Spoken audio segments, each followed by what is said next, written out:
জাতির ওই জায়গা থেকে জাতির ধ্বংস করা হচ্ছে। কোথায় মুসলমান?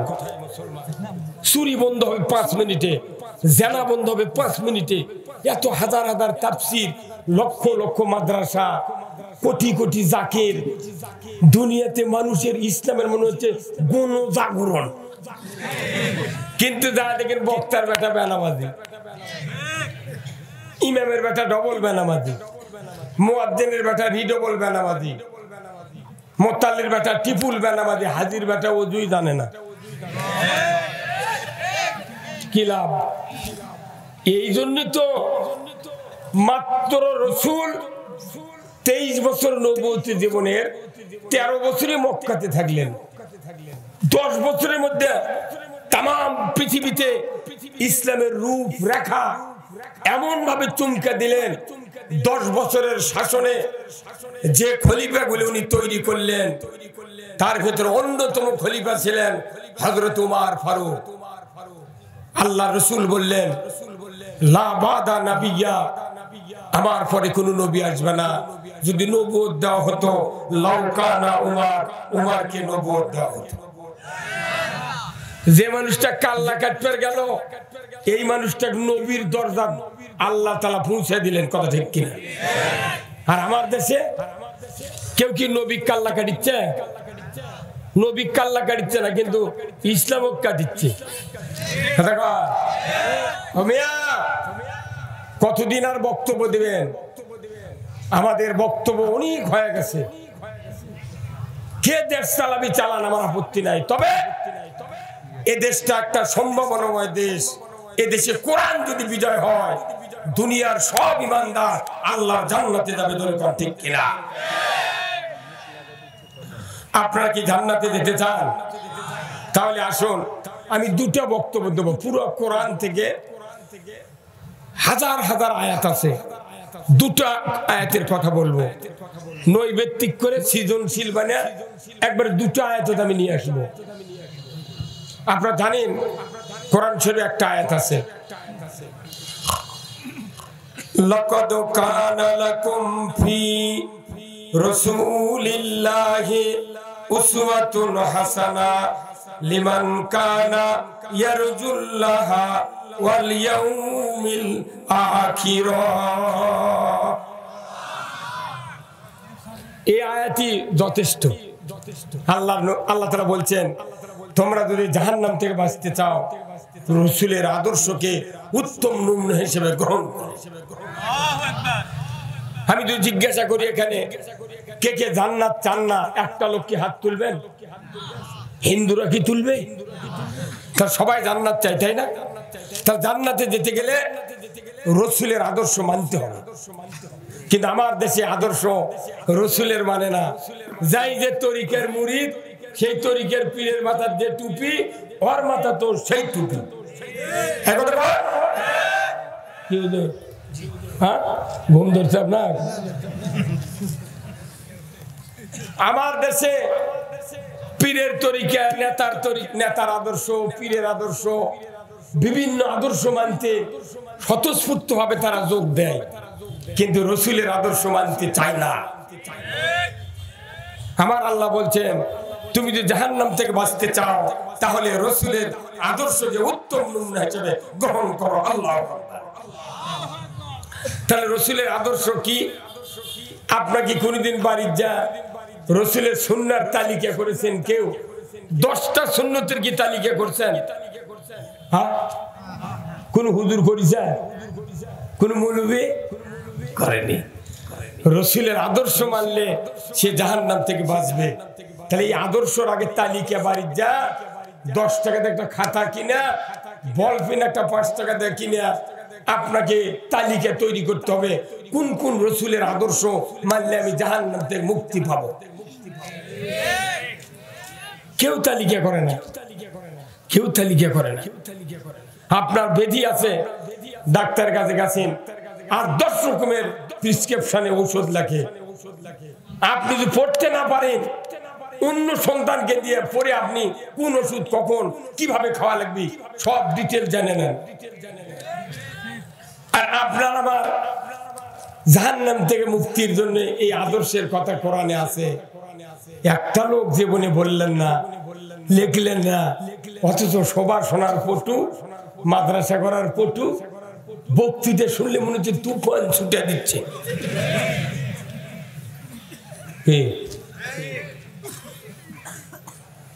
ভাইরা আমার, রসুলের আদর্শ, এক নাম্বার আদর্শ ইসলাম বিজয় করা, ধরে বলুন ঠিক কিনা? রসুলকে আল্লাহ তাআলা জানিয়ে দিলেন, হুয়াল্লাযী আরসালা রাসূলাহু বিল হুদা ওয়া দীনিল হক লিইয়ুযহিরাহু আলাদ দীনি কুল্লিহি ওয়ালাউ কারিহাল মুশরিকুন। আবার আল্লাহ বললেন, নবী আপনাকে আমি দায়িত্ব দিলাম, পৃথিবীর জমিনে গিয়া সমস্ত মানুষের তৈরি করা মতবাদ, সমস্ত মানুষের তৈরি করা আইন কানুন, জীবন ব্যবস্থা সবকিছু উৎখাত করে দেয়া একমাত্র আল্লাহর দেওয়া জীবন ব্যবস্থা আপনি বিজয় করবেন। এতে করে কাফির মুশরিক বেদিনের কলিজায় যতই যারা যন্ত্রণা হোক না কেন, আপনি রাসূল কোনই পরোয়া করবেন না, কোনই পরোয়া করবেন না। আল্লাহু আকবার। রাসূলকে দায়িত্ব দিয়েছেন কে? তার ওই রাসূলের যারা ওয়ারিস আলিম ওলামা আছে বাংলাদেশে, টুপির সমস্যা নেই, টুপি দেখলে মনে হয় কি রে, 4 তলা টুপি দিয়ে 6 তলা উঁচু আছে, বুমরা দিয়ে মনে হচ্ছে কি। কিন্তু রসুলকে দায়িত্ব দেওয়া হয়েছে, হে রসুল, সমস্ত মানুষের তৈরি করা মতবাদ উৎখাত করে দে, আপনি আমার আইনকে বিজয় করবেন। এতে করে কাফের মুশরিক বেদিনের কলিজায় যতই জ্বালা যন্ত্রণা হোক না কেন, আপনি রসুল পরোয়া করবেন না। রসুল আমাকে জন্য এটা রেখে গেছেন, কিতাবুল্লাহ ওয়া সুন্নতে রসুল। আপনারা এখানে বাইরে ঢাকায় যান, এখানে কোথায় বাসে চলেন? বারেশ্বরে ঢাকা যান, গাড়ি চলেন, তাই না? একটা লোক বাসের টিকিট করছেন, করে উনি বাসে চড়ছেন, চড়ার পর ব্যাগ সিটের উপর রাখছেন, যে সিটের টিকিট করছেন, রাখে উনি পাশে একটা হুজুর বসে আছে, তাকে বলেছে, ভাই আপনি ব্যাগটা দেখবেন, আমি আর প্রস্রাব করে পান নিয়ে আসি। এমন সময় একটা নতুন লোক আছে, বলেছে, ভাই এখানে কি জায়গাটাকে আছে? বলেছে আছে। কোনটা? এই যে ব্যাগ আছে, এই সিট খালি আছে। তখন ওই লোকটা কথা, তুমি তাহলে এই ব্যাগ সরেতে তুমি বসো। ওই লোকটা করছি ওই ব্যাগ ওনার নামে থুয়ে উনি বলছেন, যে লোকটা টিকিট করছে এই সিটের, তাই এসে বলেছে, ভাই আমি তো এখানে আপনাকে দেখবার করে গেছি, এখানে লোক বসলো কে, আপনি অনেক তুলে দেন। তো ওই লোক বলেছে, ভাই উনি তো আমাকে বসবার করছে, কথা কয় না, ওই যে বসছে আর নামাবের বাড়িচ্ছে না, কথা কয়। রসুল কোরআন আর হাদিস রাখে গেছে আমাদের জন্য, ওটা আমরা সরিয়েছি, আর একজনকে বসে দিচ্ছি। মানে মূল কাজ হলো শাসন ক্ষমতা। আপনাদের এখানে ঝালাইয়ের দোকান আছে, ঝালাই ওয়েল্ডিং এর, দেখবেন কারেন্টের ঝালাইয়ের মেশিন আছে, ওখান থেকে লাইন নিয়ে এসে এখানে ঢুকিছে, এখান থেকে 2টা লাইন বার করছে, একটা লাইনে 336 মোটা তার, তার মাথাতে একটা রড কিংবা একটা পাতি পেঁচ দিয়ে বান্ধে লোকের ওই যে জিনিস ঝালাই করবে তার বুকের উপর ফেলে দিচ্ছে। আর একটা লাইন সুইচ দিয়ে কারেন্টের বার করে সিমটা দিয়ে এইভাবে ধরেছে, এত বড় কাঠি ধরে না, এটাতে কি করে? ঝালাই করে। ওটা নিয়েছে এই যে ওই ইয়েটা পরে আছে, এই লাইনের নাম কি? আর্থিং এর লাইনের ওই রডের উপর কয়েক কোটি ফোঁটা হয়ে গেছে। কারেন্টের লাইন নিয়ে যা ওই ঝালাইয়ের ওই রডের উপরে এইভাবে 2-3 বার ধাক্কা মারছে। তখন এই রড বলেছে, ভাই তুমি ঝালাই করবে জানলা, আমার কষ্ট দাও কে? তখন বলেছে আমি দেখতেছি লাইন আছে নাকি। এই আর্থিং এর যদি লাইন না থাকে ঝালাই হবে? ঝালাই হবে না। আমরা যে কোরআনের বক্তৃতা দিই, আল্লাহ হলেন পাওয়ার হাউস, এই কোরআনের পাওয়ার হাউস। আর কোরআন হলো মিটার, আমরা কোরআন ডাইরেক্ট বক্তৃতা দিচ্ছি।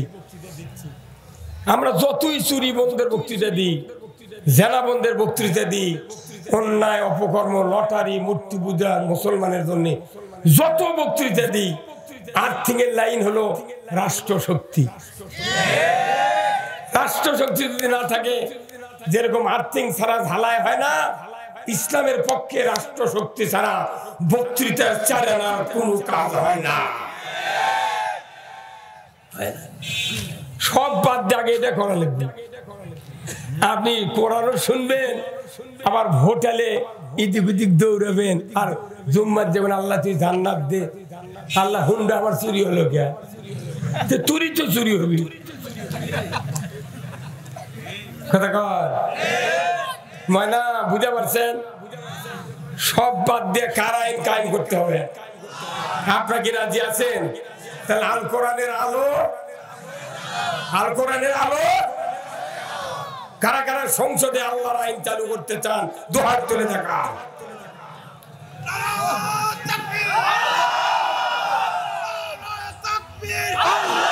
ডিসি, এসপি, কর্মী বাহিনী, উপজেলার কাউন্সিলর, উপজেলার চেয়ারম্যান, মেম্বার পর্যন্ত যত লোক ওই সরকার কায়েমের জন্য পক্ষে কাজ করবে, গোষ্ঠী শুদ্ধ আল্লাহর আরশের নিচে জায়গা। এটা কি খারাপ কথা ভাই? এই ধরনের খারাপ কথা, এই কথা করছেন না কেন? শোনেন, আজকে কি বার গেল? আজকে গতকালকে কারা কারা জুম্মার নামাজ পড়তেন? হাত তোলেন তো, কারা কারা? ওরে বাপ রে বাপ, এত মানুষ নামাজ পড়ছেন? শোনেন, সানি খুতবায় একটা হাদিস তেলাওয়াত করে প্রতি ইমামেরা, ওয়াসুলতানু জিল্লুল্লাহি ফিল আরদি মান আহানা সুলতানাল্লাহি ফিল আরদি আহানাহুল্লাহ। এই হাদিস পড়ে না হুজুর? এই হাদিসের অর্থ কি জানেন? যারা ন্যায়পরায়ণ শাসক আল্লাহর ছায়া সদৃশ্য, যারা ন্যায়পরায়ণ শাসক কায়েমের বিরোধিতা করে, তারা যেন স্বয়ং আল্লাহর বিরোধিতা করল। ন্যায়পরায়ণ শাসক কায়েমের বিরোধিতা করে ওই তাহাজ্জুদ, উমরা, হজ, কুরবানি দিয়ে দরিয়া ভাইচা ফেলে দিচ্ছে। একটা ইবাদত কবুল হবে না। কোথায় মুসলমান? আমার দেশে কিছু কিছু বক্তা বলে মুসলমান ভাইরা রে আমার, কি কয় না? উঠে কয় মুসলমান ভাইরা রে আমার। বাংলাদেশে একজনও মুসলমান নেই, ইমানদার আছে। বাংলাদেশে যাই বড় পীর, তাইও মুসলমান না। আমি বক্তা, আমিও মুসলমান না। কারণ কি? আমি ইসলাম মানতে পারছি না। ইসলাম হলো, Islam is the complete code of life. মানবতার জন্য জীবন ব্যবস্থা, ব্যক্তি, পরিবার, সমাজ, রাষ্ট্র, অফিস, আদালত, কোর্ট কাছারি, অর্থনীতি, সমাজনীতি, রাজনীতি, জীবনের সকল ক্ষেত্রে যে মূল বিধান আল্লাহ আমাদেরকে কোরআনে পাঠিয়ে দিয়েছেন, তার নাম হলো ইসলাম। ঠিক কিনা? এই ইসলাম যিনি মানবেন তিনি মুসলমান। ইসলাম মানবো না, মুসলমান হতে পারবো? আচ্ছা, ল নিয়ে, আইন নিয়ে যদি না পড়ে তাকে উকিল কবি? চিকিৎসা বিদ্যা নিয়ে তারা না পড়ে তাদের কি ডাক্তার কয়? কে ভাই কয়? তাহলে আপনি বুঝেন না কে? আমার দেশে ইমানদার আছে দুই প্রকার, ভেজাল যুক্ত, ভেজাল মুক্ত। আমার দেশে এমন একটা অপরাধ হচ্ছে, যে অপরাধ সরকার ছাড়া, ধনী মানুষ ছাড়া বন্ধ করার কোনো শক্তি নাই।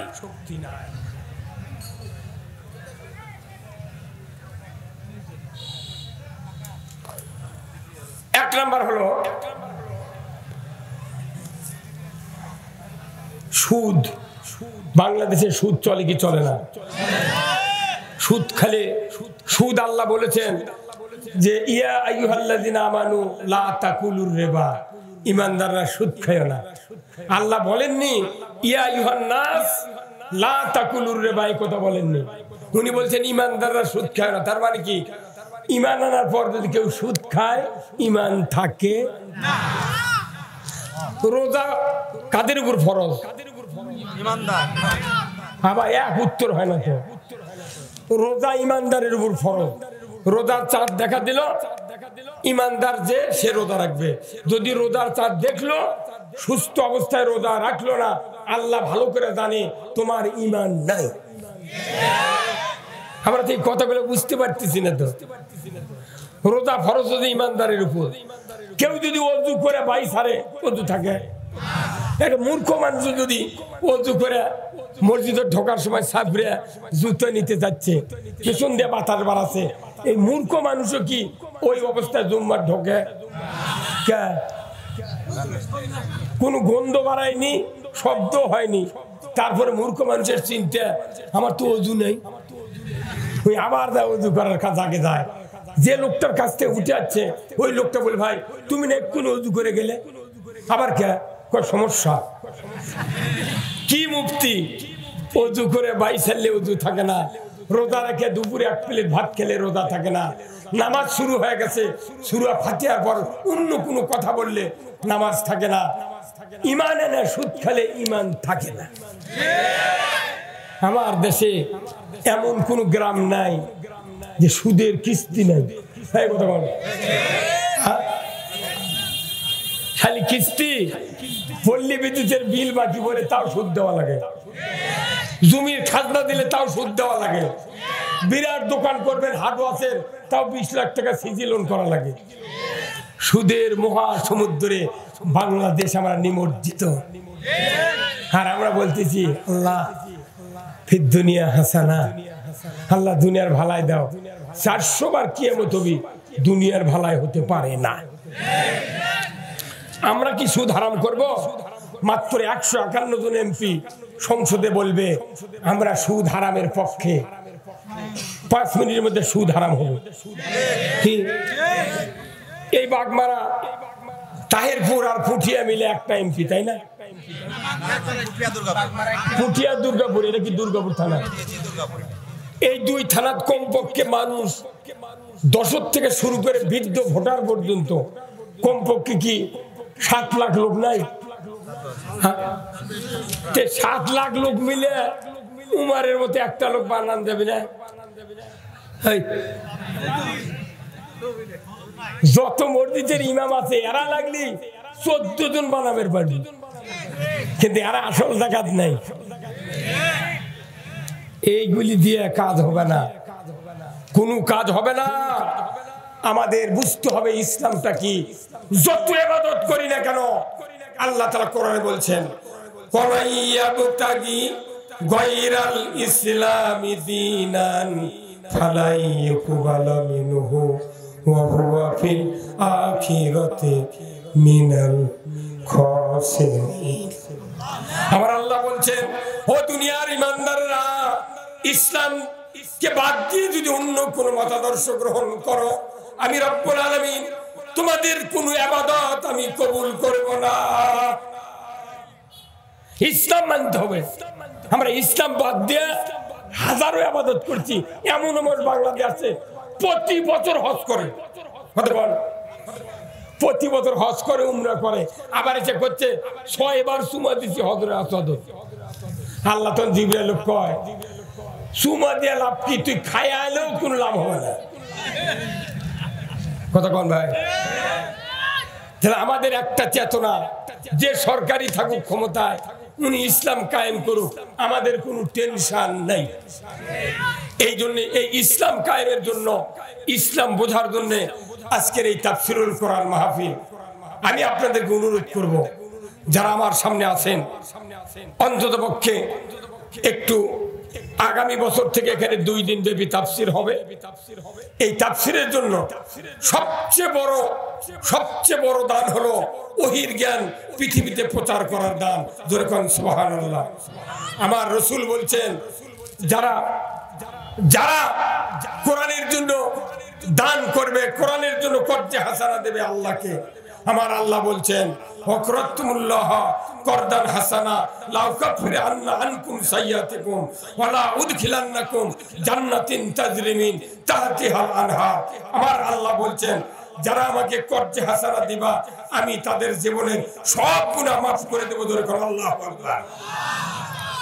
এই জন্য আমি আপনাদেরকে অনুরোধ করছি, যারা কোরআনের মজমায় বসে আছেন, আমার রাসূল বলছেন 1 ঘন্টা কোরআন শুনবে যারা কোরআনের ময়দানে বসে, আল্লাহ রাসূল বলছেন 60 বছর নফল ইবাদতের সওয়াব তার আমলনামায় লেখা হবে। এত বড় একটা জান্নাতের বাগান আজকে এই নান্দিগ্রাম এই সরকারি প্রাথমিক বিদ্যালয় মাঠে আল্লাহ তাআলা দাঁড় করার সুযোগ করে দিয়েছেন। যে যুবক ভাইদেরকে আমি আপনাদেরকে আহ্বান জানাচ্ছি, আল্লাহর বান্দারা যারা আছেন নিয়মিত একটু নামটা লিখে দেন। আগামী বছরের জন্য 500 করে টাকা দিবেন। এই তাফসীরুল কোরআন মাহফিলে আমি দোয়া করব। আমি মুসাফির মানুষ, অনেক দূর থেকে এসেছি, আপনারা আগামী বছর দিবেন। আল্লাহ রাসূল বলছেন যারা নেককারদের ওয়াদা করে আল্লাহ তাদের হায়াতকে বাড়ায় দেয়।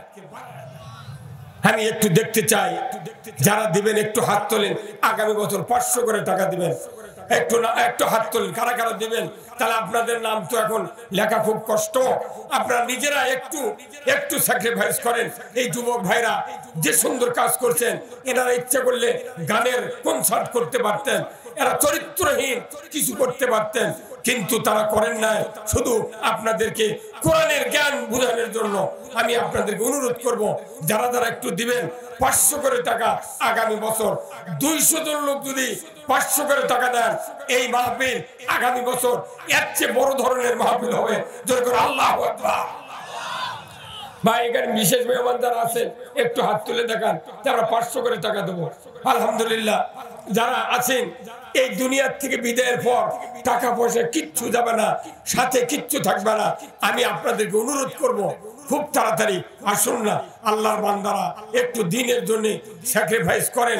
আমি আপনাদের জন্য দোয়া করব, আল্লাহ তাআলা যেন জানমালে বরকত দিয়ে দেয়। দরিখন আমিন। খুব তাড়াতাড়ি আসুন। আল্লাহর বান্দা মা বোনেরা যারা আছেন, আপনারা একটু প্যান্ডেলের টাকা উঠায় মা আল্লাহর দিন বিজয়ের জন্য এই তাফসীরুল কোরআন মাহফিল আগামী বছর 2 দিন ব্যাপী হবে। আমি দোয়া করি আল্লাহ তাআলা যেন যারা দান করার ওয়াদা করলেন, আল্লাহ যেন তাদের পিতামাতা আত্মীয়স্বজন যারা কবরে গেছে কবরগুলিকে যেন জান্নাতের বাগান বানিয়ে দেয়। জোরে কর না আমিন। লিল্লাহি তাকবীর, নারায়ে তাকবীর। খুব তাড়াতাড়ি ভাই আসুন। আর যারা আমার সামনে বসে আছেন, আপনাদের কাছে একটু রুমাল যাবে। এই রুমাল গিয়ে যখন যাবে আপনার কেউ খালি হাতে দেবেন না, সবাই একটু পকেটে হাত দেন। আপনার পকেটে যা আছে ইসলামের স্বার্থে, কোরআনের স্বার্থে, ইসলাম বিজয়ের স্বার্থে যারা অর্থ দেবেন, মানুষকে কোরআন বোঝানোর জন্য যে তাফসীরুল কোরআন মাহফিল করা হয়েছে, এই তাফসীরুল কোরআন মাহফিলকে বন্ধ করার জন্য যে ভাইরা একটু টাকা দিবেন, আমি আপনাদের জন্য দোয়া করব, মা বোনদের জন্য দোয়া করব।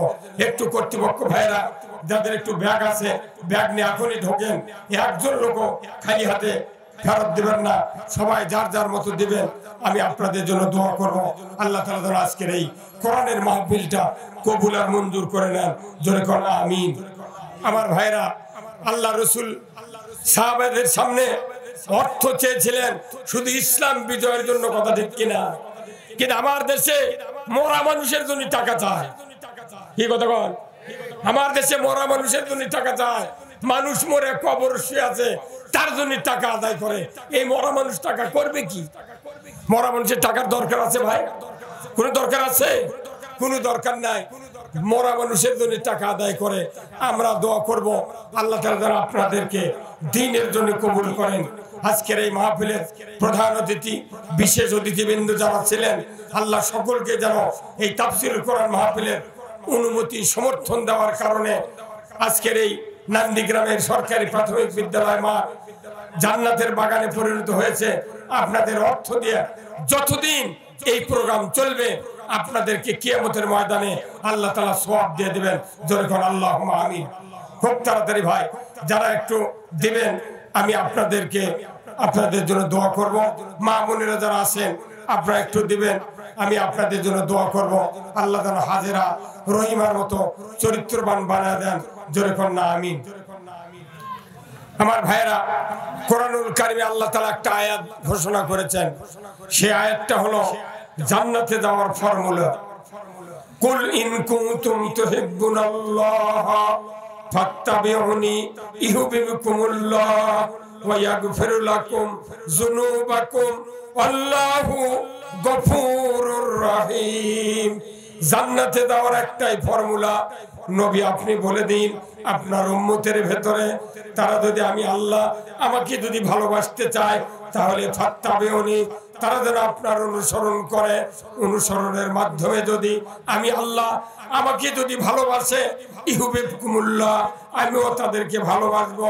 ভালোবেসেই ক্ষান্ত হব না।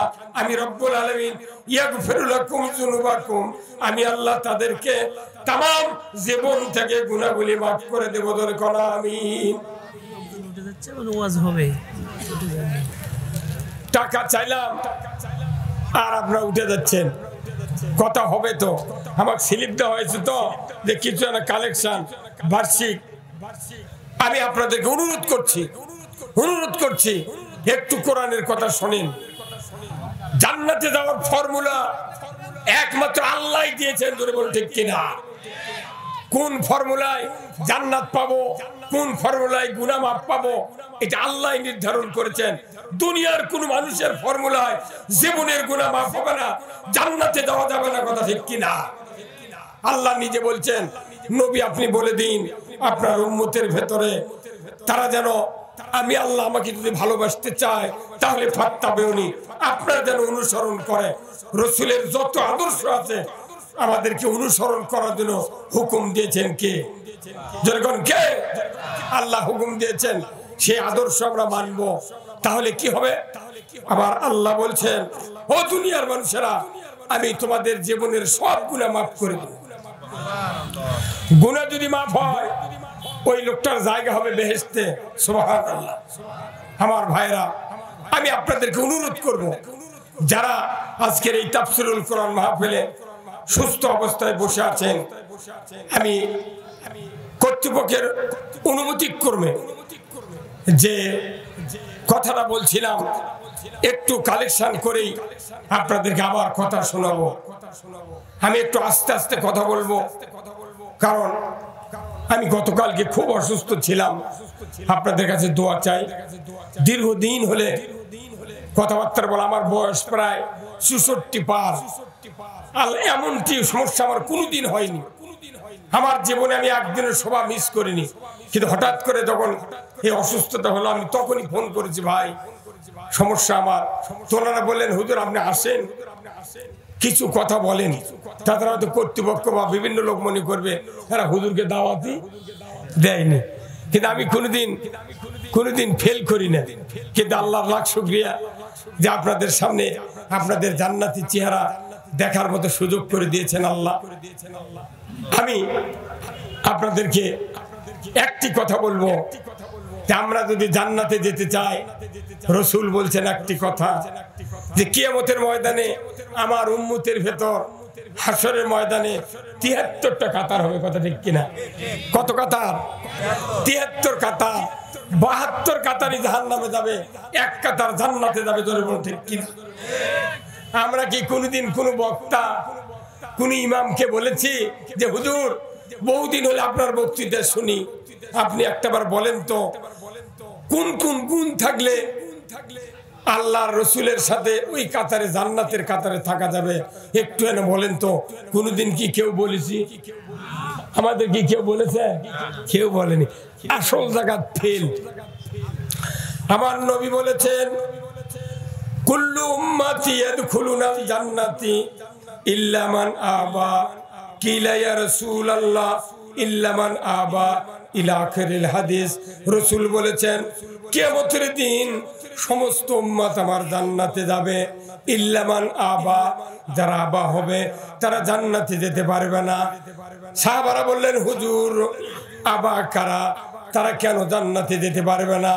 রাসূল বললেন তারা এই জন্য জান্নাতে যেতে পারবে না, তারা আমি নবী আমার মতো দিনদারি দুনিয়াদারি করে নাই, আমার মতো বিবি বাচ্চা পালন করে নাই, আমার মতো ব্যবসা বাণিজ্য করে নাই, আমার মতো সমাজনীতি, আমার মতো অর্থনীতি, আমার মতো রাজনীতি, আমার মতো পররাষ্ট্রনীতি, আমার মতো কোন নীতি পালন করে নাই, যার কারণে তারা ওই জান্নাতে যাওয়া তো দূরের কথা, জান্নাতের সুঘ্রাণও তাদের নাকার ডগের কাছে পৌঁছানো হবে না। শেষ। আমরা কত রাজনীতি করি, রাজনীতি করে দুনিয়ার কেউ যদি আপনি জান্নাতে যেতে চান, রাজনীতি করে জান্নাতে যেতে হবে। জাহান্নামে যদি যেতে চান, রাজনীতি করি আপনাকে জাহান্নামে যেতে হবে। কিন্তু আমরা মনে করছি রাজনীতি একটা খুব বেয়াদবের কাজ। কি দেখ, ওই ইমামতি যখন মসজিদের ইমাম নিয়োগ দেয় মোতাল্লিরা, তখন চিন্তা করে রিপোর্ট নেয় তলে তলে, দেখো তো ইমাম কোন রাজনীতি করে নাকি। বাংলাদেশের রাজনীতিবিহীন ইমাম যদি লিবার চান, তাহলে অন্ধ লোক লাগবে, চোখ দিয়ে দেখে না। রাজনীতি যারা করে না, এইরকম ইমামদের শোনা চলবি, বলা যাবে না। কি কথা কোন টাকা, কি কথা নেই। দেশ স্বাধীন করছি 52 বছর হচ্ছে, আমার গ্রামত 3 জন নারী ধর্ষণ করেছে আর্মি, ওই পাকিস্তানের মিলিটারি, সেই দেশের সেই গ্রামে বাড়ি আমার। এত দুঃখ যে আজকে দেশে সাধারণ মানুষ ইসলাম না বোঝার কারণে দেশের এই পরিস্থিতি। আপনারা সবাই যদি বলেন আগামী নির্বাচনে উলঙ্গ নেতা চাই, কি নেতা? উলঙ্গ। হাজিও যদি এমপি চেয়ারম্যান দাঁড়ায়, পর উলঙ্গ হাসা লাগবে।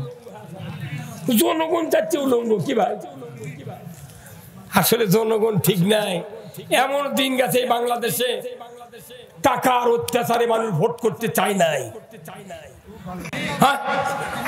আপনাকে যদি জমির ধান লাগায় ভাই, জমির লাগায় ধান, ধান লাগানোর পর দেখবেন ঘাস মারার জন্য রিপিট দেয় না?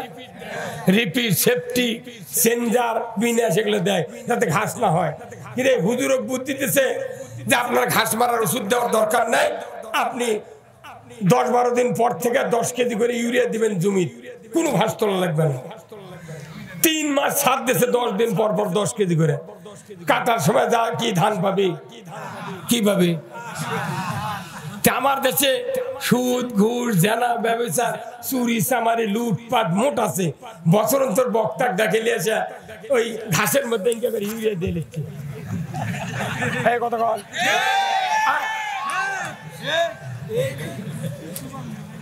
ঘাসের মধ্যে ইউরিয়া দিলে যেরকম ধান পাওয়া যায় না, সমাজে অন্যায় অপকর্ম জিয়ে রেখে বক্তৃতা দিয়ে মরার আগে ঈমান খুঁজে পাওয়া যায় না। আজকে মানুষের কি করলেন?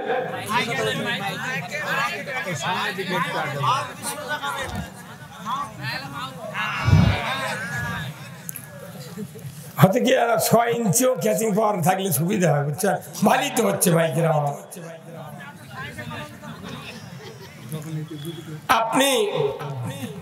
আপনি যদি ইমানের উপর অবিচল থাকেন, আল্লাহ আপনাকে দেখতে পাবে এই ব্যক্তি ইমানদার। কথা ঠিক কিনা?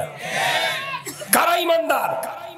আল্লাহ কোরআনে বলছেন, ফামাইয়াকফুর বিত্তাগুত ওয়া ইউমিন বিল্লাহ। ও দুনিয়ার মানুষেরা, তোমরা যদি ঈমান আনতে চাও তাহলে তাগুতকে আগে অস্বীকার করো। আগে তাগুত অস্বীকার করো। আল্লাহর আইন বাদ দিয়া যারা মানুষের আইন দিয়ে পৃথিবী চালায়, তাদেরকে আগে অস্বীকার করো। বলে দেখ কিনা আমরা তাগুত পকেটের ভেতর থুছি, মাথার মধ্যে থুছি, টুপির মধ্যে থুছি, দোয়ার মধ্যে থুছি। লা ইলাহা ইল্লাল্লাহু মুহাম্মাদুর রাসূলুল্লাহ। আল্লাহ নিজে বলছেন, ফামাইয়াকফুর বিত্তাগুত ওয়া ইউমিন বিল্লাহ। আগে তাগুত তাগুতকে অস্বীকার করো, তারপরে তুমি ঈমান আনো। হযরত উমর ফারুক 26 বছর পর্যন্ত কাফের ছিল। 26 বছর বয়সে যখন ঈমান আনলেন আর কোনদিন তাগুতের পক্ষে যান নাই। আর আমরা এমন ধরনের ঈমানদার, এক মানুষ বাংলাদেশে বাঁচে থাকতে 3 দল করে। কয় দল? এক মানুষ 3 দল। একটা ইসলামী দল করে, আবার তার পীরের মুরিদ হয়, কথা কন। আবার আরেক মার্কার যা ভোট দেয়, তার কয় দল করলো? আবার মরার পর গোষ্ঠী সুদ্দেত করছে বিসমিল্লাহ ওয়ালা মিল্লাতে। তখন আল্লাহ কিয়ামতের দিন কবি জিবরাইল কেরা ই বাঁচে থাকতে 3 দল, মরলো আরেক দল। কোন দল আমি কবুল করবো? কি ক্যাপাসিটি বারে, সর্বনাশ, আমার মাথা চলে না। এক মানুষ এখন বর্তমানে বাংলাদেশে 4 দল করছে, 4 দল। আমাদের সামনে সুদ, চুরি, জেনা, ব্যভিচার সব অন্যায় হচ্ছে, আমাদের ব্রেনত কোনো ধাক্কা লাগে না। আমার এই হাঁটুর যদি মালুই ভাঙ্গা যায়, এই মালুই এই অপারেশন করতে লোকাল ইঞ্জেকশন করে অবশ করে, কথা দেখ কিনা? আমি দেখতেছি কাটা ফাইরে শ্বাস করছে, কিন্তু আমাকে লাগে না। হ্যাঁ কথা কন, কেন লাগে না? আমার এই পাও অবশ করছে। আমার বাংলাদেশে 18 কোটি ইমানদার, এত অন্যায় অপকর্ম চলে, ওর কি গাউতি বাজে না, শোকত বাজে না, মানে কি অবশ অবশ। ময়না একটু সচেতন হন। 5 মিনিট আল্লাহর পক্ষে থেকে মারা যাবেন, 5 মিনিট আপনি আল্লাহর জান্নাতে যাবেন। আমরা যদি আল্লাহর পক্ষ নিতে চাই, তাহলে আপনাকে আল্লাহর কাজ করতে হবে।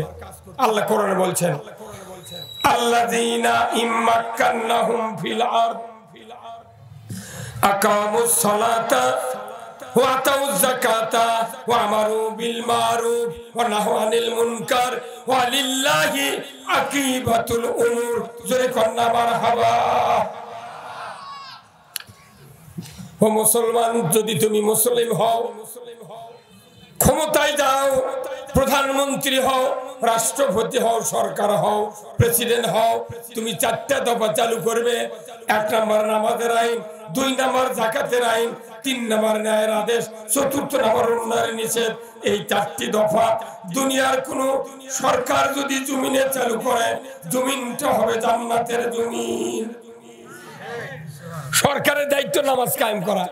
আমরা পাগলের হাত ধরে পা ধরে জুম্মত নিয়ে যাচ্ছি, 4 দিন পর আর জুম্মত নেই, কথা বল। তাহলে এটা তো সব মূলবি এক কথা কোয়া লাগবে কি? বয়তুল মোকাররমের ইমাম যদি বলতো ওই এমপি কে রগলিয়া ওই শুক্রবারের দিন, শোনেন স্যার, আপনারা তো দেশ চালাচ্ছেন, নামাজ কোন আপনাকে কায়েম করা লাগবে, এই কথা করছে? হ্যাঁ, ভাটাম ফাটাবি কি আমাদের মাথায়, ভাটাম ফাটান শেষ। আপনি যে ইমানদার, আপনার কাজ আল্লাহ দেখবে। ইমানদার হলে কাজ কি? আল্লাহ কোরআনে বলছেন, আল্লাযীনা আমানু ইউকাতিলুনা ফি সাবিলিল্লাহ ওয়াল্লাযীনা কাফারু ইউকাতিলুনা ফি সাবিলিত তাগুত। যারা ইমানদার তারা সংগ্রাম করে আল্লাহর পথে, ধরে করে আল্লাহ। আর যারা ইমানদার নয়, মুনাফিক, মুশরিক, তারা সংগ্রাম করে তাগুতের পথে, কথা ঠিক কিনা? আমাদের বুঝতে হবে জান্নাত আছে আল্লাহর পথে সংগ্রাম করার ভেতরে। তাগুতের পথে লড়ে জান্নাতে যাওয়া যাবে না। রাসূলের জীবদ্দশায় 1000 কাফের, মাত্র 313 জন সাহাবী বদরের যুদ্ধে রাসূলের সাথে যতক্ষণ ওই বদরের প্রান্তরে না গিয়েছেন, ততদিন 5000 ফেরেশতা আসমান থেকে রাসূল নাযিল করেন না। আমাকে যাওয়াই নাই। কি এই যে দেখেন, নির্বাচন হলো না কয় তারিখে? ওই যে পিটার হাস বড় বড় চশমা চোখের দিয়ে দেখুন, ওই ঢাকা অফিসের থেকে বাড়ায়, মনে হচ্ছে আজই বোধ হয় হাসিনা সুজা ফেলে দিবি, হিংকে যায়, বুঝছে? মানুষ করছে এইবার আজই কাম হবি বা, কিন্তু হচ্ছে কিছু? হ্যাঁ হচ্ছে। আমাদের দেশের ভোট হচ্ছে, আর গরিব মানুষের বেটা আর ধনী মানুষের বেটা একসাথে পড়তেছে। তার ধনী মানুষের বেটা পরীক্ষা দিয়েছে ম্যাট্রিক, গরিবের বেটাও ম্যাট্রিক পরীক্ষা দিয়েছে। এখন ধনী মানুষ করছে যতই পরীক্ষা দিয়ে পাস আর করা লাগবে না। দেখা যাচ্ছে যে ধনী মানুষের বেটায় ফেল করছে, গরিবের বেটায় পাস করছে। তোর গরিবের বেটা পাস করছে, তোর ধনী মানুষ করছে যতই পাস করুক আই আর ভর্তি হওয়া লাগবে না। কিছুদিন পর আই ভর্তি আছে, যতই ভর্তি হোক আই আর পাস করা লাগবে না। আবার আই পাস করছে, করছে যতই আই পাস করুক চাকরি আর হবে না। কয়দিন পর প্রাইমারি চাকরি হবে, তোর শুনে করছে চাকরি যতই পার বেতন আর তোলা লাগবে না। পরে 1 মাসের বেতন তুলে 20 কেজি লাড্ডু দিয়ে জুম্মাত ইমামতি ওই মিলাদ করে লেছে, দোয়া করে লেছে। আমাদের দেশের নির্বাচন হতে এইবার ওই সুরে যতই ক্ষমতার যাক বেশি দিন থাকবে না। 15 বছরের চুলকাবের পারিনি আমরা, আর পিঠের হাতের চশমা পাইছে। ফিলিস্তিনি করে মারার জন্য আমেরিকা বোমা দেশে, গুলি দেশে, বিমান দেশে, কথা ঠিক কিনা? কোন সাহসে বোঝে ওই পিটার হাত আমেরিকা বাংলাদেশের মুসলমানের পক্ষে কাজ করবে? কেউ বিশ্বাস করে না, কেউ বিশ্বাস করে না। আমরা দেখতেছি তো 67 বছর ধরে ওই বয়তুল আকসা মসজিদ ইহুদিদের দখলে, কিচ্ছু হলো না। এই যে আফগানিস্তান যখন যুদ্ধ হলো তালেবানের সাথে, আমেরিকা ভাড়া করে নিয়ে আসলো মধ্যপ্রাচ্যের মুনাফিক ইহুদি সরকাররা, ভাড়া করে নিয়ে আসা আফগানিস্তানে বোমা মারলো। সারা পৃথিবীর রাষ্ট্রশক্তি বলল তালেবান জঙ্গি, এরা সন্ত্রাসী। করতে করতে আল্লাহর কি কুদরত, হামাসরা যখন ওই আফগানিস্তানের তালেবানরা যখন শক্তিশালী হয় আমেরিকার বিরুদ্ধে ফাটান শুরু করলো, ট্যাঙ্ক প্লেন গাড়ি থুয়ে পড়ে গেছে। তখন করছে এরা মুক্তিযোদ্ধা, তখন বলছে মুক্তিযোদ্ধা। আজকে শুনে খুশি হবেন, আপনার সচেতন লোক ফেসবুক দেখবেন, এই পৃথিবীর ভিতরে সবচেয়ে টাকার মুদ্রার মান বেশি আফগানিস্তানের ডালিম, তারপর আঙ্গুর, বেদেনা আর হলো কমলা, এটা বেশি অর্ঘের দেশ চলে। সোনার খনি, তেলের খনি হাত দেওয়া লাগে না। আল্লাহ কোরআনে বলছেন লা ফাতাহনা আলাইহিম বারাকাতুম মিনাস সামাই ওয়াল আরদ, আসমান জমিনের বরকতের দরজা তখনই আমি আল্লাহ খুলে দেব যখন আমাকে ভয় করার আইন পৃথিবীর জমিনে কায়েম করবে। আল্লাহু আকবার।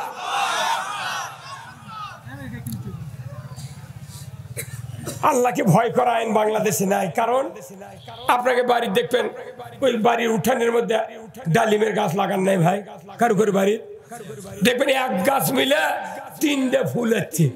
ইন্নাহু তাগা, হে মুসা ফেরাউন সীমা লঙ্ঘন করেছে, তাকে তুমি দাওয়াত দাও লা ইলাহা ইল্লাল্লাহ মুসা কালিমুল্লাহ।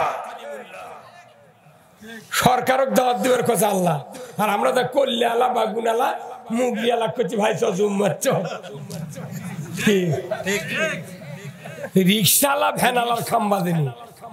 এই সিটের যিনি এমপি, যিনি চেয়ারম্যান, উপজেলা চেয়ারম্যান, পৌর মেয়র, তাদের কাছে 50 জন করে লোক একটা চেয়ার 10,000 টাকা দিয়ে কিনে ওই চেয়ারম্যানের বাড়ি ঢাই দিয়ে দেওয়া লাগবে। স্যার আপনি মাঝখানে বসবেন, আমরা মাসে 2 দিন 50 জন লোক এসে একটা করে আয়াতের কথা আপনাকে শোনাবো, আপনার পড়া লাগবে না, আপনি খালি ঘুরে ঘুরে শুনবেন। 6 মাস যদি শুনান হতো, আল্লাহর ইজ্জতের কসম একজন নেতা উমারের মতো চরিত্রবান হয়ে যেত। আছে কি ওইরকম চেষ্টা? কিচ্ছু নেই, বরঞ্চ পারলে আরো গালে। আপনি জানেন রসুলের কি আদর্শ? রসুল বললেন আল্লাহ আমি মক্কাতে সাহাবাদেরকে নিয়ে দাঁড়াতে পারছি না, আল্লাহ আপনার কাছে আমি দোয়া করছি, আল্লাহ উমর ইবনুল খাত্তাব আর আবু জাহেল এই মক্কাতে সবচেয়ে শক্তিশালী 2 নেতা, এই 2 জনের ভেতরে একজনকে তুমি আমার দলে দিয়ে দাও। কি দোয়া! আর আমরা আজকের দোয়া করি এই 2 জন মরে, লাভ কি? কি লাভ? পদ্ধতি হবে কোরআনের, কথা ঠিক কিনা? কোরআনের পদ্ধতি আমাদেরকে মানতে হবে। এই দুনিয়া সামান্য একটা খোলার খেলা। এই দুনিয়ার থেকে যখন বিদায় হব, দুনিয়ার কোনো ভুল একটাও শুধরানোর কোনো সময় আমরা পাবো না। একবারই পাস করা লাগবে। এক চান্সে পাস, যদি পাস করা না যায় বাটাম ফাটাবি। কোথায় মুসলমান? আমার একটা স্বপ্ন পূরণ করো ও গো দয়াময়, তোমার পথে চলতে গিয়ে মরণ যেন হয়। আমার একটা স্বপ্ন পূরণ করো ও গো দয়াময়, তোমার পথে চলতে গিয়ে মরণ যেন হয়। আমি অটল যেন থাকতে পারি আল কোরআনের পথে, ধৈর্য নিয়ে চলতে পারি দিন কায়েমের পথে। আমায় ধৈর্য দিও, সাহস দিও ও গো দয়াময়, তোমার পথে চলতে গিয়ে না পাই যেন ভয়। তামাম রাসূল এবং সাহাবীদের এই প্রতিজ্ঞা ছিল। আমাকে দেখে ওই প্রতিজ্ঞা আছে? কোন আছে? কিচ্ছু নেই। আমরা চেয়ারম্যানও ভালোবাসি ছয়দার চাউলের কার্ড নেওয়ার জন্য, চরিত্রের সার্টিফিকেট নেওয়ার জন্য, কথা ঠিক কিনা? মেম্বারও ভালোবাসি স্যানিটারি পার্ট নেওয়ার জন্য, এমপি ভালোবাসি বেটার চাকরির জন্য। নিজের স্ত্রীর সাথে মিল নেই, নিজের স্ত্রীর সাথে মিল নেই। প্রতিদিন কি সুন্দর স্ত্রী আপনার, হোক কালো, হাত পাও বেলানের লাগানো ছিল, নাদুস নাদুস চেহারা। যে স্ত্রী প্রথম দিন আনলেন বাড়ির, আসলের সাথে আপনার পাঞ্জাবি গেরো দিয়ে আনলেন, কি মুচকি মুচকি আসলেন মাইক্রোর চড়ে।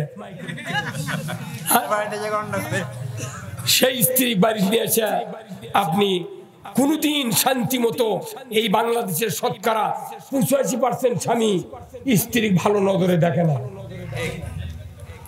আমি জানি তো, বহু স্ত্রী আছে তারা মনের দুঃখ কাউকে বলতে পারে না, মারলেও ওটি থাকে, পিটলেও ওটি থাকে।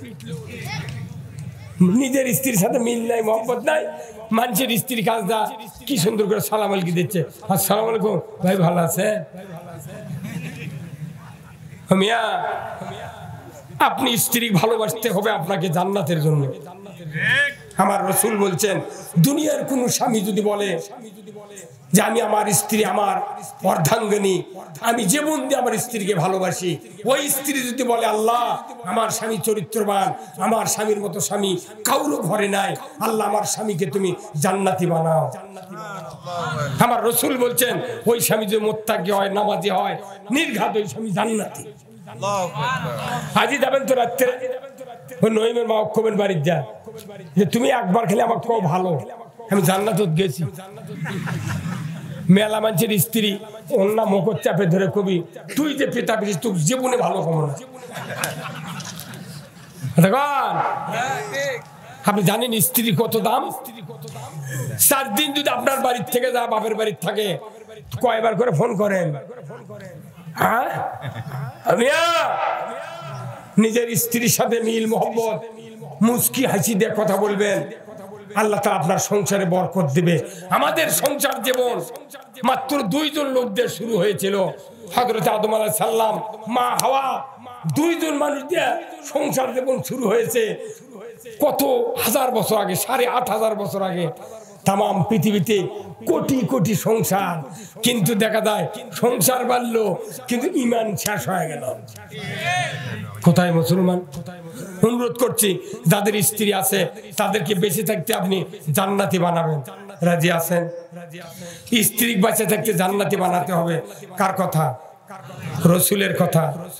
ভাইরা আমার, আল্লাহর রাসূল বলেছেন, ও দুনিয়ার উম্মতেরা তোমরা শুনে রেখে দাও, কিয়ামত হয়ে যাবে, মানুষগুলি 2 ভাগে বিভক্ত হয়ে যাবে।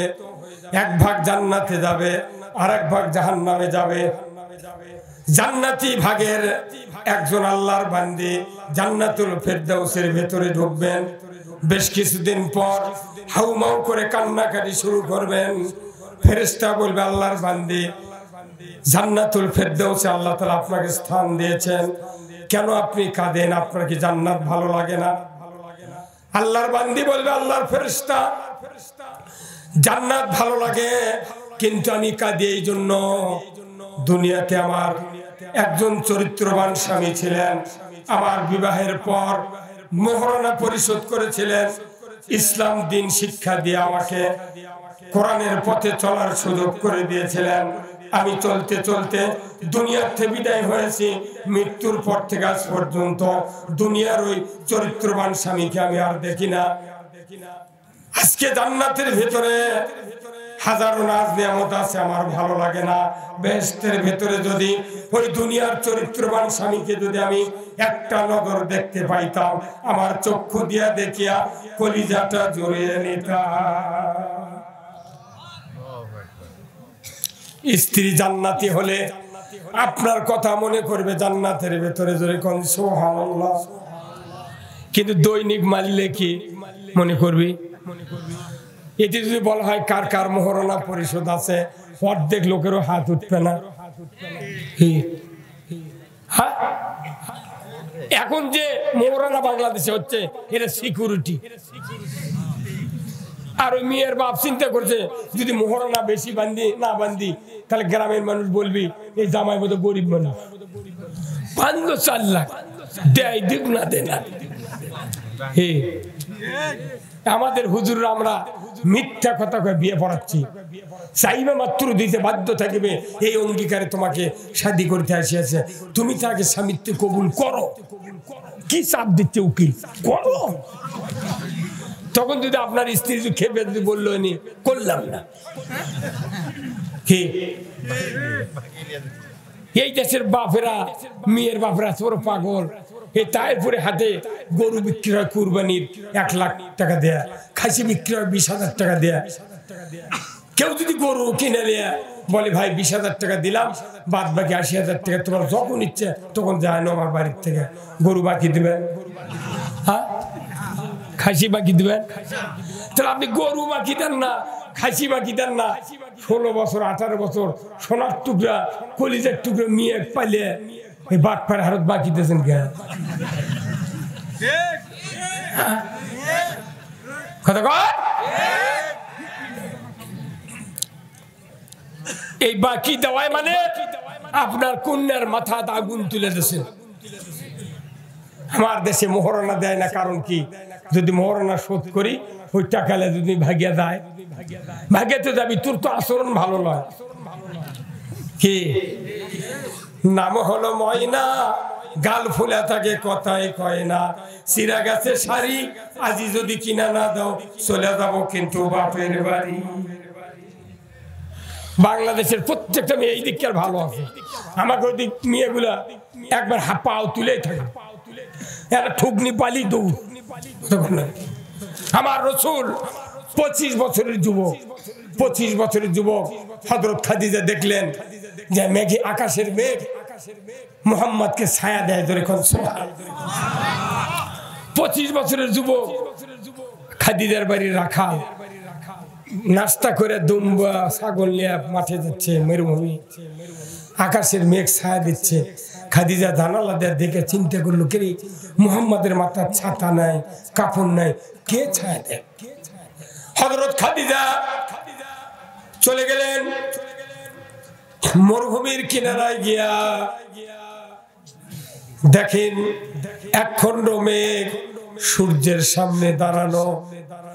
রসুল যত ধীরে যত জোরে সামনে যায়, ওই মেঘটা একটা ছোট্ট আলোক রশ্মি মুহাম্মদ সাল্লাল্লাহু আলাইহি ওয়াসাল্লামের গায়ে পড়তে দেয় না। মেঘ পরিচালনা করেন কে? এই কথা দেখেই হযরত খাদিজা একদিন সন্ধ্যার সময় বললেন, ও মুহাম্মদ, তোমাকে আমি একটা নিরিবিলি কথা বলবো। বলে কি কথা? বলে আমি তোমাকে সহধর্মী, আমি তোমার সহধর্মিণী হতে চাই, তোমাকে আমি স্বামী বানাতে চাই। জোরে কন্যা সুবহানাল্লাহ। মক্কাতে 7 জন ধনী মানুষ ছিলেন, তার ভেতরে 3 নাম্বার ধনী ছিলেন হযরতে খাদিজা রাদিয়াল্লাহু তাআলা আনহা। ওনার একজন স্বামী দুনিয়াতে বিদায় হয়েছিলেন, একজন ডিভোর্স দিয়েছিলেন। 2 জন স্বামীর পর রসুল 25 বছরের রাখাল, উনি রসুলের সামনে প্রস্তাব দিলেন, মোহাম্মদ আমি তোমার এই কর্মকাণ্ড দেখে মুগ্ধ হয়েছি। আমার ছাগলের দুধ বাড়ে, দুম্বার দুধ বাড়ে, গোশত বাড়ে, তোমাকে আমি স্বামী হিসেবে গ্রহণ করতে চাই, তোমার মতামত কি? 25 বছরের মোহাম্মদ বললেন, ওগো মুনিব, ওগো মুনিব, আমি মায়ের পেটে থাকতে আমার বাবাকে হারিয়েছি। 6 বছর বয়সে আবু আমা নামক জায়গায় আমার বাবার কবর জিয়ারতে গিয়া আমি মাকে হারিয়েছি। 7 বছর বয়সে দাদাকে হারিয়েছি। ওগো মুনিব, আমার দুনিয়াতে কোনো অভিভাবক নাই, একটা মাত্র অভিভাবক আমার চাচা আবু তালেব। ওই চাচার সাথে বোঝাপড়া না করা পর্যন্ত আপনাকে কোনো কথা আমি মোহাম্মদ বলতে পারবো না।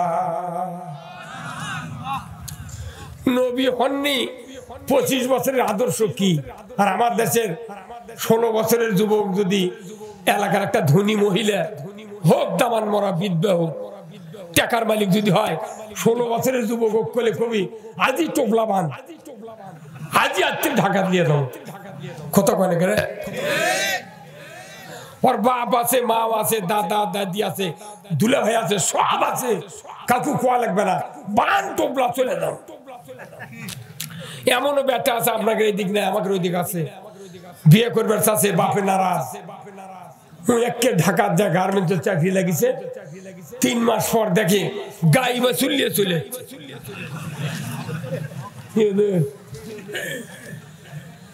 বাংলাদেশের যুবকেরা যদি রসুলের নবুয়ত পাওয়ার 25 বছর জীবনের যদি নবুয়ত পাওয়ার আগের জীবনের আদর্শ মানতাম, আমার দেশের যুবকেরা জানা ব্যভিচার চরিত্রহীন কাজ করতে পারতাম না। কি যুবকরা রসুলের আদর্শ, নবুয়তের আগেরও আদর্শ প্রত্যেকটা যুবকের মানা দরকার। রসুলের যখন বয়স 37 বছর, তখন হযরত খাদিজার বয়স হলো 52 বছর। গাড়ে হীরা 2500 ফিট উঁচু পাহাড় সমতল ভূমির থেকে 3 বছর থেকে 3.5 বছর রসুল সেজদায় পড়ে ধ্যানমগ্ন ছিলেন গাড়ে হীরায়। হযরত খাদিজা টিফিন কেরত করে, পাত্র করে ভাত, পানি, খুরমা গাড়ি হীরায় পৌঁছায় দিয়েছেন। আল্লাহু আকবার। 55 বছর বয়স যেদিন খাদিজার, সেই দিন রসুলের বয়স হবে 40 বছর। 40 বছর বয়সে নবুয়ত পেয়েছেন। 55 বছরের নারী 2500 ফিট উঁচু পাহাড়ে ভাত বয়া দিয়েছে, পানি বয়া দিয়েছেন, খুরমা বয়া দিয়েছেন। কথা ঠিক কিনা? এই আনুগত্য দেখে আল্লাহ নিজে বলছেন, হে জিবরাইল যাও আমার হাবিবকে বলো আমার পক্ষ থেকে আমি খাদিজাকে সালাম প্রদান করেছি। যেরকম আল্লাহু আকবার। এই 55 বছরের খাদিজার আদর্শ যদি আমাদের স্ত্রীরা পালন করত, বাংলাদেশের স্বামীরা স্ত্রী কোলত করিলে ভুললেন। এই যে শীত গেল, বউ স্বামী অজু করতে পারেনি ঠান্ডায়, যদি বলে থাকে নইমের মা না অজু কর্মে পানি গরম করে দাও, হয়তো কষে গ্যাসের চুলার গ্যাস আছে, বালতির পানি আছে, তুমি গরম করে উজু করে জুম্মা দাও। কথা কন। আমাকে যদি একটা কথা চালু আছে, স্বামী যদি বলে গোসল করব, লুঙ্গি কোথায়? কয় আরে আছে। গামছা কোথায়? র্যাকেটে আছে। গেঞ্জি কোথায়? আলমারির উপরে আছে। যখন স্বামী কয় পান্টি কোথায়? পান্টি পান্টি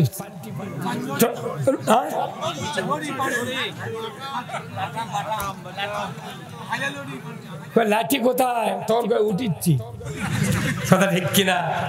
ও আমার মায়েরা, রসুলের স্ত্রী নবুয়ত পাওয়ার আগে একটা ধনী মানুষ নবীকে এত ভালোবাসিতেন, তারা নির্বিঘ্নে ভাত বয়া দিচ্ছেন, খুরমা বয়া দিচ্ছেন, পানি বয়া দিচ্ছেন। কি আদর্শ! আমাকে স্ত্রীরা আমাকে বিশ্বাস করে না। কথা ঠিক কিনা? হ্যাঁ, হে বাংলাদেশের স্বামীরা কালো কালিয়াসা সব সন্ধ্যের মধ্যে পড়ে গেছে। 55 বছর বয়স, মোটা চুল পাকে গেছে, উনি আবার কালো কালি দিয়ে ঘুরিচ্ছে। ওরে স্ত্রী সন্দেহ হয়ে গেছে, কে রে তুই বুড়া বয়সে তো আমার কালো কলব দিচ্ছ গে? অনুরোধ করতেছি নিজের স্ত্রী ভালোবাসবেন, মুস্কি হাসি দিয়ে কথা বলবেন। আপনার স্ত্রী বলে আমার স্বামী উত্তম, নির্ঘাত আপনি নামাজি হবেন, মুত্তাকি হবেন, আল্লাহর জান্নাতে যাবেন। আল্লাহু আকবার। নিজের চরিত্র আপনি যদি স্ত্রীর সাথে মধুর সম্পর্ক করতে পারেন, যতগুলো সন্তান আপনার জন্ম নেবে পুরা সন্তান আপনার সামনে চরিত্রবান হতে বাধ্য। আল্লাহ রসুল বলছেন স্ত্রীর সামনে কোনো বড় ছেলের সামনে ধমক দেওয়া যাবে না, মারা যাবে না, তাহলে সন্তানের সামনে স্ত্রীকে অপমান করা হয়। মুখ দেখে না, চোখ দেখে না, হুম করে কিলে। কে জানেন স্ত্রী মারলে কি অপরাধ? আপনি মানেন? আপনি কেন স্ত্রী মারবেন? প্রথম দিন থেকে যে মোহব্বত ছিল, এই মোহব্বত ছুটে গেল কেমনি? ৩৬ মাসের দিন তাইরপুরে হাটত থেকে একটা আজকের 2 দাঁতের আরিয়া কিনে খুদের ভাত, কিরমির ট্যাবলেট, ভুসি, মোটরের পানি, ফ্যান ঘুরে ঘুরে 20,000 টাকার গরু 60,000 টাকা দেবে আছেন। আমার একটা মেয়ে মানুষ কালো হোক, তার হাত পাও বেলানের লাগানো ছিল। এই বউটা পিঠে মারিয়া গালিয়ে, এমনও স্বামী আছে বাংলাদেশে ওর বাপ মাও শুধু তালাক দেয়। কি অনুরোধ করতেছি খবরদার এই কাজ করবেন না। আমার মায়েরা, আল্লাহ রসুল বলছেন স্বামী যখন বাজারে যায়, মাঠে যায়, ব্যবসা বাণিজ্যের কাজে যায়, স্ত্রী যদি নেককারিনী হয়, ওই স্ত্রী যখন দেখবে আমার স্বামীর বাড়িতে আসার সময় হয়ে গেছে, আমার নবী বলেছেন 100% ক্লান্ত হয়ে স্বামী বাড়ির দিকে আসে, ওই সময় যদি স্ত্রী মুস্কি হাসি দিয়া স্বামীকে সালাম দিয়া বাড়ির ভেতরে টেনে টেনে নেয়, রাসূল বলেছেন মুস্কি হাসির কারণে ওই স্বামীর 75% ক্লান্তি নিমিষের ভেতরে দূর হয়ে যায়। ওষুধ খাওয়া লাগে না। হযরত খাদিজা সব সম্পদ রাসূল দান করে দিলেন, সব সম্পদ দান করে দিয়া যখন বিয়ে করলেন, মক্কার লোকেরা কেউ খাদিজার মাল কেনে না, বিক্রি করলো, বয়কট করলো। খাদিজা বললেন মুহাম্মদ উট জব করেন, মানুষকে খাওয়াবো। উট জব করে খাওয়ানো হলো। খাদিজা বললেন এই মক্কার লোকেরা, মুহাম্মাদের যে চরিত্রবান একটা যুবক মক্কাতে আছে বলে নাই, এত শক্তিশালী বলে নাই, এত সুন্দর বংশকারু আছে বলে নাই, তাহলে আমি এত বড় একটা ভালো মানুষ স্বামী হিসেবে গ্রহণ করেছি, তোমরা কেন আমার সাথে বিক্রি করলে? কেউ কথা কয় না। খাদিজা বললেন মক্কার লোকেরা, যুবকেরা,